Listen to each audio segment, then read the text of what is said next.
प्रियंका गांधी की पस कमान थी 2022 में। बड़ी नेता है कांग्रेस की, वो जो करिश्मा नहीं कर पाई, आप कैसे कर पाएंगे? कांग्रेस पार्टी ही देश को बचाएगी। आज देश का संविधान लोकतंत्र खतरे में है। ब्यूरोक्रेसी डरी हुई है, सहमी हुई है और डर के साए में बीजेपी जो कहती है वो काम कर रही है, ऐसा लगता है उनके आचरण से, व्यवहार से। आपको उत्तर प्रदेश का प्रभारी बनाया गया है, इससे कांग्रेस ने साफ कर दिया है कि उसकी भी जो नज़र है दलित वोटों पर है। दलित कांग्रेस के साथ क्यों जाएंगे? उस समाज को जो ये मिडिल क्लास बनाया, यहाँ तक तरक्की हुई वो कांग्रेस के टाइम तक ही हुई है। कांग्रेस ने ही पहली बार दलित को मुख्यमंत्री बनाया और स्पीकर पहली बार कोई दलित बनाया तो कांग्रेस ने। और आज कांग्रेस का अध्यक्ष कौन है? एक बौद्ध है, अम्बेडकरवादी कट्टर।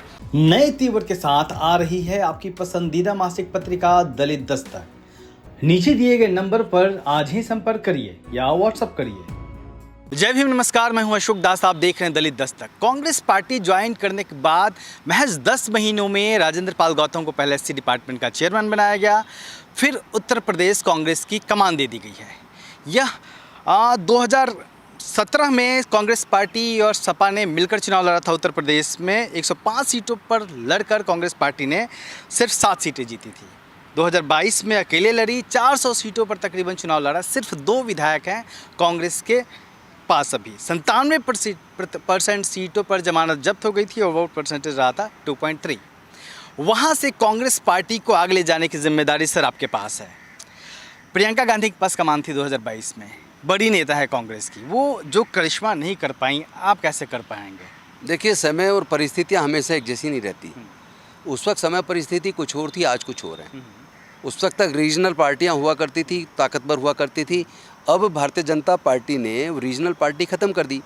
जिस जिस स्टेट में भारतीय जनता पार्टी नहीं थी, वो रीजनल पार्टी की उंगली पकड़ के गई और उसका गला दबा के उसी पार्टी की हत्या कर दी। उसके सांसद, विधायकों सबको खा गई। ठीक है। तो और दूसरी बात, अब सबको समझ आ गई कि कांग्रेस पार्टी ही देश को बचाएगी।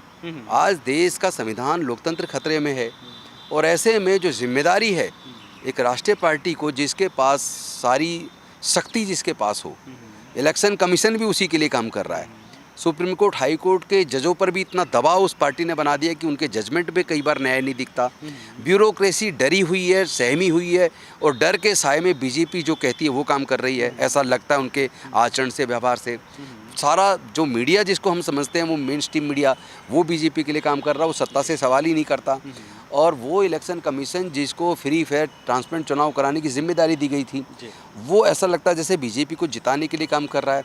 ऐसे हालात में सारी जांच एजेंसियां जिस तरह उन्होंने विपक्ष के खिलाफ इस्तेमाल किया है और पूरे विपक्ष को लगभग ख़त्म कर दिया। या तो एनडीए में मिलो, एनडीए में नहीं मिलोगे तो आप, अगर जनता आपको जिता भी देगी तो आपके सांसद, विधायक और पार्टी को पूरी को चुरा लेंगे और असली सिंबल भी वो चुरा के दूसरे अपने जो उनको समर्पित हो जाएगा उसको वो सिंबल ओरिजिनल दिलवा के उनकी पार्टी बना देते हैं। एक तरीके से बीजेपी की वो बी टीम बन जाती है। ऐसे में समय और परिस्थिति देखिए अलग है। जिस वक्त ये प्रियंका जी ने जो मेहनत की है, जो ज़मीन पे जो कार्यकर्ता तैयार किए, वो कार्यकर्ता बड़े जोश और जज्बे के साथ अब निकल के सामने आ रहे हैं। क्योंकि मेहनत हुई लेकिन माहौल अलग था।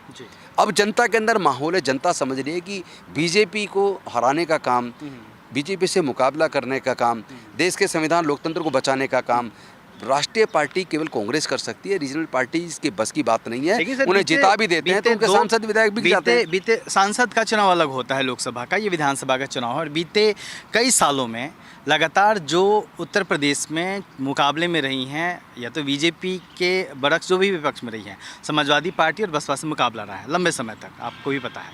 समाजवादी पार्टी पीडीए पॉलिटिक्स कर रही है। बीएसपी का भी अपना दलित वोट बैंक है। चंद्रशेखर भी हैं, वो भी दलित और मुस्लिम वोटों बैंक पे नज़र है उनकी। आपको उत्तर प्रदेश का प्रभारी बनाया गया है, इससे कांग्रेस ने साफ कर दिया है कि उसकी भी जो नज़र है दलित वोटों पर है। दलित कांग्रेस के साथ क्यों जाएंगे? देखिए, दलित कांग्रेस के साथ इसलिए जाएंगे कि डॉक्टर बाबा साहेब अम्बेडकर जी ने, जो फूले साहब ने जो शुरुआत की, ज्योतिबा फूले जी ने, सावित्रीबाई फूले जी ने, साहू जी महाराज ने, उसके बाद डॉक्टर बाबा साहेब अम्बेडकर, जिस मार्ग को बनाया, तरक्की के मार्ग को खोला, जो रास्ते बंद थे शिक्षा प्राप्त करने के, संपत्ति अर्जित करने के, व्यापार करने के, जो मनुस्मृति के द्वारा मार्ग बंद था, उस मार्ग को खोलने का काम डॉक्टर बाबा साहेब अम्बेडकर जी ने किया। लेकिन डॉक्टर बाबा साहेब अम्बेडकर जी जब संविधान सभा में आए, वो पहले बॉम्बे से चुनाव हारे और उसके बाद पूर्वी बंगाल से उन्हीं की पार्टी शेड्यूल फेडरेशन से जीत कर आए थे जोगेंद्र नाथ मंडल जी। मैं उसी पे आ रहा हूँ, क्यों जाएगी। जोगिंदरनाथ मंडल जी ने अपना रिजाइन किया और बाबा साहेब को वहाँ से चुन के भेजा, लेकिन भारत आज़ाद हुआ, पाकिस्तान में चला गया वो क्षेत्र पूर्वी बंगाल वाला।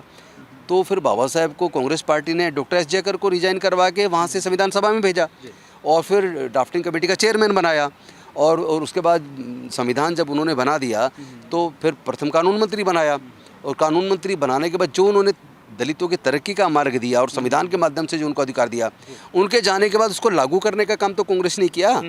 भाई 1956 में बाबा साहेब को महापरिनिर्वाण की प्राप्ति हो गई, उसके बाद बाबा साहेब के विचार को, उनके रिजर्वेशन को, ये बातें बीते चुनाव में नहीं, आप सुनिए ना एक मिनट, उसको लागू करने का काम किसने किया? ईमानदारी से कांग्रेस ने किया। सैकड़ों पीएसयू किसने बनाए? कांग्रेस ने बनाए। सैकड़ों पीएसयू में रिजर्वेशन मिला ना, तो करोड़ों लोगों को नौकरियां मिली।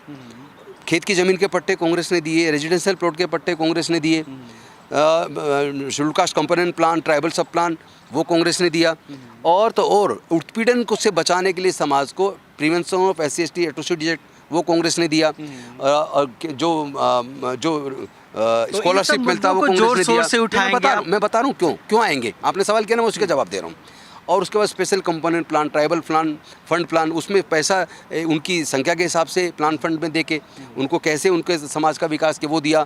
बैकलॉग वैकेंसी भरने का काम कांग्रेस ने किया। रेजिडेंशियल और साथ में जो झुग्गियाँ बस्ती थी उनमें रिसेटलमेंट कॉलोनी बना के उनको मकान देने का काम कांग्रेस ने किया। इसके साथ साथ पेट्रोल पंप उसके अंदर रिजर्वेशन, गैस की एजेंसी उसके अंदर रिजर्वेशन, और जो हर स्टेट की industrial development finance corporation, industrial development corporation, उसके अंदर उनके लिए प्लॉट, इंडस्ट्रियल प्लॉट रिजर्वेशन देने का काम किया। रेजिडेंशियल प्लॉट में रिजर्वेशन देने का DDA जैसे या और दूसरी जो अथॉरिटी हैं उसमें काम किया। वो सारा जो काम किया था वो सारा बंद हो गया ना बीजेपी ने। सो सारे सैकड़ों PSU बेच दिए तो हमारी रिजर्वेशन खत्म। स्पेशल कंपोनेंट प्लान वाला वो बजट घटा दिया। स्कॉलरशिप जहाँ मतलब कांग्रेस ने दी थी वो सारी स्कॉलरशिप बंद कर दी। तो और जब आपके शिक्षा, जब भारत आज़ाद हुआ, देश गरीब था, तब कांग्रेस की सरकार ने मुफ्त में शिक्षा दी। उसी शिक्षा का नतीजा था नौकरी, जो ईमानदारी से जो रिजर्वेशन लागू किया तो हमारे करोड़ों लोगों को नौकरियां मिली हैं। और उस करोड़ों लोगों को नौकरी देने वाला एक मिडिल क्लास बना, तो उसने चंदा दिया तो बामसेफ बना, उसी से BSP निकली। आज वो मिडिल क्लास पूरी तरह से बीजेपी ने ख़त्म कर दिया। बीजेपी ने डिसइन्वेस्टमेंट मिनिस्ट्री बना के PSU सारे बेच दिए, ठीक है। और जितनी भी अलग अलग एजेंसी थी, एजेंसीज को सबको लगभग उन्होंने बंद कर दिया। तो आपके नौकरी के रास्ते छीन लिए। और तो और एजुकेशन को इतना महंगा कर दिया कि लाखों रुपए चाहिए एक डिग्री करने के लिए। तो आपको तो पढ़ाई भी छीन ली बीजेपी ने। तो ऐसे में ये बताइए क्यों नहीं आएगा समाज? उस समाज को जो ये मिडिल क्लास बनाया, यहाँ तक तरक्की हुई, वो कांग्रेस के टाइम तक ही हुई है। कांग्रेस ने ही पहली बार दलित को मुख्यमंत्री बनाया, कांग्रेस ने ही मुख्य न्यायाधीश बनवाया, कांग्रेस के टाइम पे ही उपराष्ट्रपति बने, फिर वो राष्ट्रपति बने। तो और इतने सारे मुख्यमंत्री 5 के करीब वो कांग्रेस ने, होम मिनिस्टर पहले बनाए तो वो भी कांग्रेस ने बनाए, और स्पीकर पहली बार कोई दलित बनाया तो कांग्रेस ने। और आज कांग्रेस का अध्यक्ष कौन है? एक बौद्ध है, अम्बेडकरवादी कट्टर, वो भी कांग्रेस ने बनाए, राष्ट्रीय अध्यक्ष हैं। तो ये समाज सारा देख रहा है। और रीजनल पार्टी तो वैसे भी अगर समाज जिता देता वो तो जाके उनके सांसद विधायक भी रहे। जो बातें आप गिना रहे हैं उपलब्धियां, देखिए बहुजन समाज पार्टी एक कहते हैं कि इंडिपेंडेंट पॉलिटिकल पार्टी है देश की, जो दलित समाज ने खड़ा किया, दलित समाज ने चलाया, और जब उसको मौका मिला तो उसने जो काम किया वो इतिहास में दर्ज है। आप भी मानते हैं? मैं उस काम की तारीफ करता हूँ, लेकिन अब बची कहाँ है पार्टी? तो अब पार्टी बची कहाँ है? कांग्रेस के 1-2 विधायक हैं, BSP के 1 विधायक हैं। कहीं ना कहीं पूरे भारत वोट में परसेंटेज में उत्तर प्रदेश की बात, आप पहले समझिए, भारत हम लोग उत्तर प्रदेश की बात, केवल उत्तर प्रदेश नहीं है ना, केवल उत्तर प्रदेश, लेकिन ये चुनाव उत्तर प्रदेश का है ना। तो उत्तर प्रदेश में इस बार सरकार हमारी बनने वाली है। वही मैं कह रहा हूँ ना, आपने कहा कि BSP नहीं है, लेकिन मैं कह रहा हूँ कांग्रेस के 2 विधायक हैं, BSP के 1 विधायक है। वोट परसेंटेज BSP का ज्यादा है। अशोक जी, BSP मिशन मूवमेंट था जो बचा नहीं है, और मिशन मूवमेंट को किसी बाहर के लोगों ने खत्म नहीं किया, मिशन मूवमेंट को अंदर के लोगों ने नुकसान पहुंचाया। ये मैं उस पे आ रहा था कि जो आपने बताया, तो BSP को भी जब मौका मिला तो उसने काम किया। नहीं तो उसकी काम की तो तारीफ हम सभी करते हैं, तो फिर दलित समाज उसके साथ क्यों नहीं जाए? इसलिए नहीं जाएगा क्योंकि बीजेपी से मुकाबला नहीं कर सकती वो। स्टेट इलेक्शन है ना सर। अरे मुझे बताइए ना, जब सारी नौकरियां खत्म होगी, सारे PSU बिक गए, तब कहाँ पार्टी क्या कर रही थी? क्या कर रही थी बताइए ना, कोई मुझे बताए। लोगों को ना अब भावनाओं से काम नहीं चलेगा, लोगों को रोजगार चाहिए, लोगों को शिक्षा चाहिए। कौन दे पाएगा? दे पाएगा क्या देश में? कांग्रेस से अलग बताइए कोई दे सकता तो। अच्छा, कल से आपका यूपी का दौरा शुरू हो रहा है, पहले ही बार आप यूपी जाएंगे, आपने तमाम शेड्यूल शेयर किया है, एक्सप्रेसवे से जाएंगे, तमाम टोल प्लाजा पे रुकेंगे आप। कल PCB है आई थिंक लखनऊ में कल, पार्टी ऑफिस पीसी जाएंगे, परसों है, पार्टी कल ऑफिस वहाँ जाएंगे। कल सभा तो कितने करके दिन उनको का दौरा है संबोधित पहले चरण का उत्तर प्रदेश पहले में और चरण कहाँ में कहाँ 3 से 4 दिन का दौरा है और उसके बाद फिर 2 दिन के लिए दिल्ली आके फिर परमानेंट यूपी में तब तक रहेंगे जब तक चुनाव को जीत नहीं लेते। सरकार बना के ही वापस आऊँगा। ठीक। हाँ, मुद्दे क्या होंगे? आपको कांग्रेस ने आप पे जो भरोसा जताया है, आपकी काम करने की एक अलग तरीका है आपका, आप एक अलग तरीके से लोगों से, आप मिशन जय भीम के जरिए आपने देश भर में लोगों को जोड़ा, वो आपका एक बैकबोन की तरह है जिससे देश भर में लोग आपके कार्यकर्ता हैं। आपकी रणनीति क्या होगी कि किस तरीके से यूपी में कांग्रेस को मजबूत करें? अभी तो पहली रणनीति ये है कि कार्यकर्ताओं से बात करके 1 महीने के अंदर ऊपर से लेके और ब्लॉक और बूथ स्तर तक का पूरा संगठन का निर्माण करना, उनको कैडर दे के उनको तैयार करना। और तीसरी बात, जो ज़मीनी कार्यकर्ता मेहनत कर रहे हैं उनमें से मेहनत करने वाले कार्यकर्ताओं को निकाल के उनको चुनाव लड़ाने के लिए तैयार करना। और इसके साथ साथ रहा बात घोषणा पत्र, जल्दी से मैनिफेस्टो बनाना है 1 महीने के अंदर। और मैनिफेस्टो में जो डॉक्टर बाबा साहेब अम्बेडकर जी की सोच थी, फूले साहू अम्बेडकर पेरियार, उनकी जो सोच थी, उस सोच के आधार पर एक ऐसा मैनिफेस्टो तैयार करना जो आम गरीब, दलित, पिछड़े और किसान, जो उनके हक और अधिकार को सुरक्षित कर सके, ऐसा घोषणा पत्र तैयार करके और एक एक घर तक पहुंचना, जमीनी कार्यकर्ताओं को तैयार करना और जमीनी कार्यकर्ताओं को चुनाव लड़ाना। पिछली बार आप लोगों ने अकेले चुनाव लड़ा था, इस बार क्या गठबंधन होगा? और गठबंधन होगा तो क्या सपा? अभी जो इंडिया गठबंधन में जो घटक दल है हमारे, जैसे हमारा समाजवादी पार्टी के साथ गठबंधन है ऑलरेडी, ठीक है, लेकिन हमने तो एक खुला वो दिया है ऑफर कि जो संविधान में भरोसा करने वाले राजनीतिक दल हैं, जो इस देश के संविधान लोकतंत्र को बचाना चाहते हैं, जो लोग इस मनोवादी व्यवस्था से प्रताड़ित लोगों की आवाज़ बनना चाहते हैं, वो लोग आए, उनका स्वागत है। क्या कांग्रेस इस स्थिति में है यूपी में कि वो शर्तें लागू करे समाजवादी पार्टी पे और तमाम लोगों पे? देखिए, एक बात समझ लीजिए, समय हर क्षण परिवर्तनशील है, बुद्ध ने कहा है जी। और जो आया उसका मरना भी तय है। कोई कुर्सी परमानेंट नहीं है, हमारी भी जाएगी, सबकी जाएगी। तो पहली बात तो समझिए, समय और परिस्थिति के हिसाब से चीज़ें बदलती हैं। एक समय था बीजेपी के 2 सांसद थे, आज कितने हैं? तो अब ये क्यों मानते हैं कि यार कोई आज अगर कमजोर है तो हमेशा कमजोर रहेगा? आज पूरा देश देख रहा है, आज पूरा देश कांग्रेस पार्टी की तरफ देख रहा है, क्योंकि सारी पार्टियों को खत्म कर गई बीजेपी। तो बचाएगा कौन? केवल और केवल कांग्रेस पार्टी बचाएगी। विपक्ष जो है, मान लीजिए बीएसपी ने साफ कर दिया है कि वो अकेले लड़ेगी, अब बचती है समाजवादी पार्टी, अब बाकी दल बीजेपी के साथ हैं। मुझे ऐसा लगता जो है भी ओबीसी की छोटी छोटी जातियां हैं और तमाम लोग अकेले जो लड़ने बचे का हैं, मतलब- जो बचे हैं, उससे मान लीजिए कांग्रेस पार्टी हो गई, समाजवादी पार्टी हो गई, ओवैसी जी की पार्टी हो गई, चंद्रशेखर हो गए, सबका कुल मिला के दलित मुस्लिम वोटों पर ही फोकस है।